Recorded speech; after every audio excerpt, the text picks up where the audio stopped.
જય શ્રી કૃષ્ણ મિત્રો.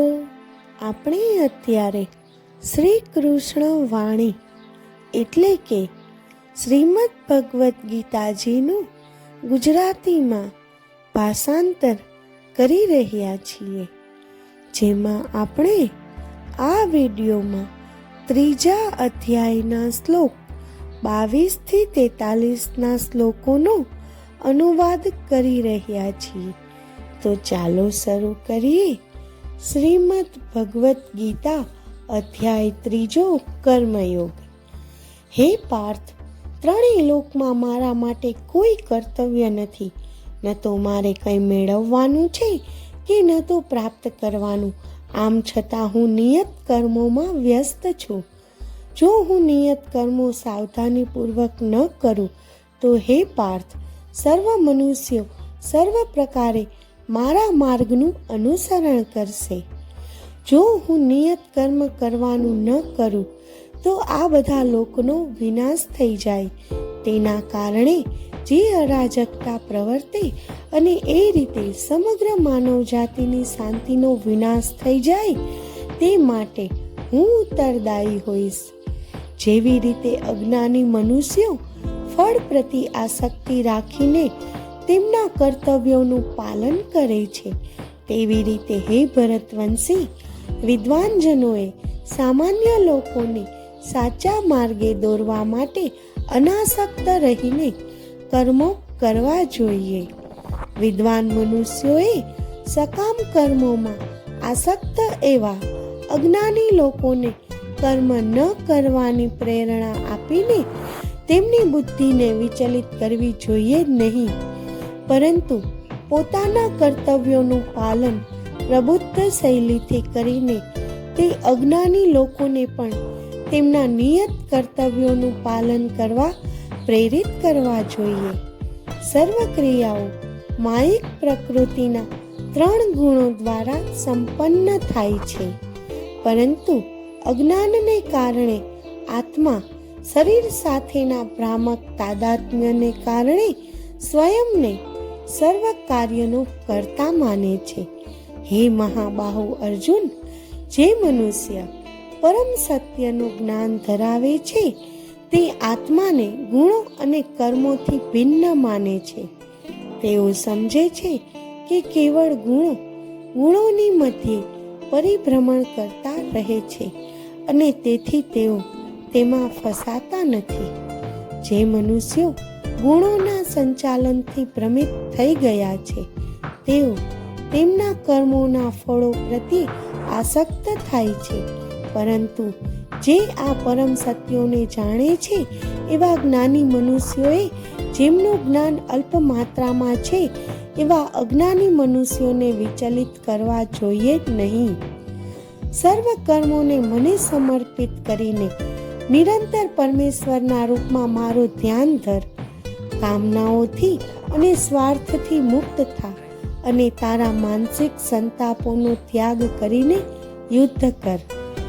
જેઓ પ્રગાઢ શ્રદ્ધા સાથે મારા આ ઉપદેશોનું પાલન કરે છે અને દ્વેષથી મુક્ત રહે છે, તેઓ કર્મ બંધનથી મુક્ત થઈ જાય છે. પરંતુ જેઓ જ્ઞાનથી રહિત અને વિવેકથી વંચિત રહીને મારા ઉપદેશોમાં દોષ શોધે છે, તેઓ આ સિદ્ધાંતોનો અનાદર કરે છે અને એમનો પોતાનો જ વિનાશ કરે છે. જ્ઞાની મનુષ્યો પણ તેમની પ્રકૃતિને અનુસાર કર્મ કરે છે, કારણ કે સર્વ જીવાત્માઓ તેમની પ્રાકૃતિક વૃત્તિઓથી પ્રેરિત થાય છે. નિગ્રહ દ્વારા મનુષ્યને શું પ્રાપ્ત થશે? ઇન્દ્રિયો પ્રાકૃતિક રીતે જ ઇન્દ્રિય વિષયો પ્રત્યે આસક્તિ અને વિરક્તિનો અનુભવ કરે છે, પરંતુ તેમને વશીભૂત થવું જોઈએ નહીં, કારણ કે તેઓ માર્ગ અવરોધક અને શત્રુઓ છે. પોતાના નિયત કરેલા કર્તવ્યોનું પાલન ભલે દોષયુક્ત હોય, પરંતુ અન્ય માટે નિયત કરેલા કર્તવ્યોનું દોષરહિત પાલન કરવા કરતાં અધિક શ્રેયસ્કર છે. વાસ્તવમાં પોતાના કર્તવ્યોનું પાલન કરવામાં મૃત્યુ પામવું એ અન્યના ભયયુક્ત માર્ગનું અનુસરણ કરવા કરતાં ઉચિત છે.